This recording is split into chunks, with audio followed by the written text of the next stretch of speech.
So, sir, land acquisition is the power of union or state government to acquire private land for purpose of industrialization, development, etc., etc. So, laws that govern land acquisition include a lot of acts: Tramways Act, National Highways Act, coal-bearing areas, Land Laws Port Authority of India, and many more. So, with this, my question to you would be that as a power professional, why should we know land laws? Is land laws applicable to all the power professionals? That's wonderful. We are all professionals in power sector. So what is the requirement of us, studying land laws and understanding land laws? And 1990, till the year 1992, the entire world was confused. They were not clear as to whether climate change is happening or not. So there were two scientific communities. Some scientists were saying that climate change is happening because of human activity. Few scientists were saying that it is cyclical in nature. So temperature of earth rises and just like ice age, and then it reduces. So there are two strong views in the scientific community. Or jo view aap chahte hain, it was a debatable issue. Everybody could debate in any way which they want to debate, or they can take sides actually. In 1992, after immense research,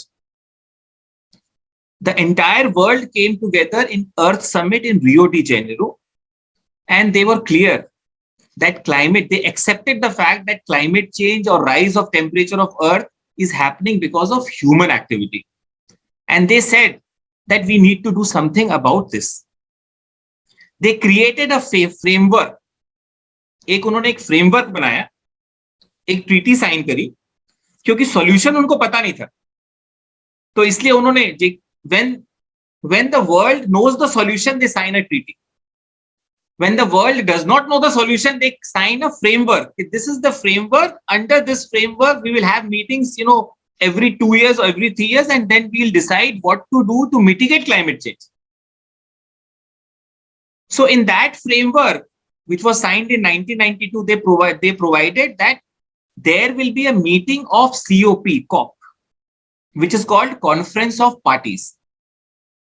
All states across the world, all countries across the world will come together, every 2 years and few years, meet together and decide how to mitigate climate change. So 1992 से लेके फिर 95 में पहली COP हुई, then every 2 years, regularly COP was held. Last COP was held, Conference of Parties was held in Glasgow. And जो important जो Conference of Parties है, जिसको आप लोग सब जानते होंगे, Paris Climate Change, Paris COP, then the COP was held in Kyoto. In those COPs, they started discussing how to mitigate climate change. अब इसमें एक important issue था कि 70% of the greenhouse gases, which is increasing the temperature of Earth, were because of generation या production of energy, consumption of energy. So whenever you see production and consumption of energy, this entire process was creating around 70% of it was responsible for 70% of the climate change. So one of the major steps which they decided is that कि भाई coal या petroleum और ये सब use मत करिए. Let us go to the cleaner forms of energy like solar and wind or any other clean form of energy. अब कई बार whenever I am discussing with very senior people, and sometimes people are from not from engineering background, they are from management background or any other background, and they say, and other people also ask one question, what is the importance of renewable energy, why is this being pushed so much? So मैं कई बार उनको ना अपने पुराने जो first book लिखी थी वेदा, उनका एग्जांपल देता हूँ. सिंपल चीज ये है, तो फर्स्ट वेदा है Rigveda, it provides it is appreciation of nature gods.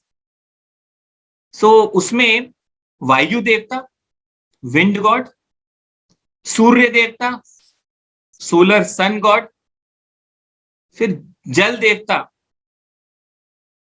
Hydro energy. इनके बारे में अप्रिसिएशन. सो इफेक्टिवली आई से कि आप अगर सूर्य देवता सोलर एनर्जी, आप जल देवता हाइड्रो एनर्जी, वायु देवता या विंड एनर्जी से अगर कोई भी एनर्जी लेते हो और उसको यूज करते हो, आपको भी कोई प्रॉब्लम नहीं आएगी. Your children will also not face any difficulty, there will be no climate change. लेकिन अगर आपने पाताल लोक में गड्ढा खोदा, you dig out something, whether it is coal or natural gas or whether petroleum, you will also face challenge. There will be climate change. Your future generation will also face challenge. This is the difference between renewable energy and non-renewable energy. So then, during the COP summits, it was decided that we have to shift to renewable form of energy. And then renewable form of energy, there were discussion what renewable form of energy most suitable for energy requirements. अब issue तो ये clear हो गया, क्योंकि question श्रद्धा का ये था कि सर लैंड एक्विजिशन हम क्यों पढ़े. तो I told you the story के कॉप में या 19 हमने ये डिसाइड करा क्लाइमेट चेंज हो रहा है and then we have to mitigate climate change. For mitigating climate change, we have to shift to renewable sources of energy. Now the question arises, what renewable sources of energy can fulfill our requirement of energy? So all the options were created.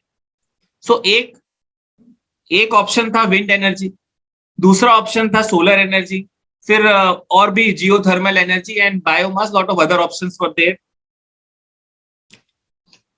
If you see the conventional sources of energy, let us say thermal energy, for producing 1 megawatt of thermal energy, you require 1 acre of land. For producing 1 megawatt of solar energy, you require 5 acres of land. 1:5 ka ratio. Similarly, for producing 1 megawatt of wind energy, you require 2 acres of land. So, ab issue ye aa gaya. Once we have decided, we have to move forward to renewable energy. Renewable energy में geothermal का potential limited था, hydro energy का भी potential limited है. So we came down to those two technologies के okay wind and solar are remaining. Wind में 2 acres पर megawatt generation था, okay that's wonderful, less land is required. But then when we analyse the potential, wind potential, तो पूरे India का जो wind potential है वो अगर 50 meters हाइट का आप बनाते हैं विंड टर्बाइन, तो 50 गीगावाट्स है. लेकिन हमारी रिक्वायरमेंट तो बहुत ज्यादा है. Even if we use 100% potential of the wind, we will not be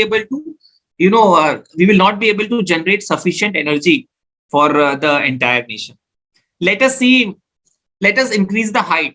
80 meters height का हम लोग wind turbines लगाते हैं. Then the potential of India, entire India, is 100 gigawatts. But by 100 gigawatt also, we will not be able to fulfill the requirements of the country. Okay, let us utilize offshore wind also. So if we say the potential of offshore wind energy in India, it is around 150 gigawatts. Even if we use offshore 150 gigawatts, then also we will not be able to fulfill the requirements, all the energy requirements of India. So then the second option plays, which is called solar energy. For solar energy, to produce 1 megawatt of electricity, you require 5 acres of land. For solar energy, the potential is 1,500 gigawatts ka potential in India. So if solar energy has potential of 1,500 gigawatts, it becomes a viable alternative to generate energy for population of India, and it can sustain the population of India. This renewable form of energy can sustain the population of India for a long time. This is one of the basic reasons that we have targeted solar at a mass and rapid scale.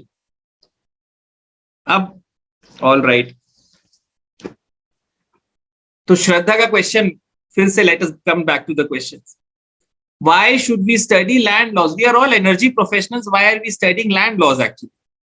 So the Shraddha answer ye hai, after analyzing all the sources of renewable energy, hydro is very important, nuclear is also very important, wind is also very important. We should go ahead with these forms of energy. But to fulfill, if we want 100% of renewable energy, we should utilize all 100% of renewable energy. In that case, solar has to be developed in mass scale because it has potential also. सिर्फ एक challenge है उसमें. Challenge है land acquisition. This is prime reason that we will all discuss land acquisition also. And whenever you go for land acquisition, remember, land is a state subject in the Constitution of India. So every state has all the powers to make land laws. And effectively, when somebody, maybe from foreign investor comes to me and says, कि Mr. Raj Singh Niranjan ji बताइए सबसे बड़ा challenge क्या है solar में? I say land is the biggest challenge. Number 2. And it is biggest challenge because of several reasons. One of the reasons is that under the Constitution of India, land and agriculture both are state subject. अब किसी ने अभी question भी पूछा था sir ने कि भाई एग्रीकल्चर लैंड सिर्फ जो फार्मर्स हैं वही खरीद सकते हैं agriculture land. That is true. So अगर आप किसी भी स्टेट में जाते हो, और एक चीज और भी है, without converting the agricultural land for non-agricultural purpose, you cannot put up a solar power plant. It is illegal actually. Your land can be acquired by the government. So there are various aspects. अब हर state का अलग अलग land laws है. Effectively when some foreigner wants to invest, I say कि आप 28 countries से deal कर रहे हो. There may be lot of similarity but there are lot of differences also. All right. So basically, this is the main reason that we should all study land laws.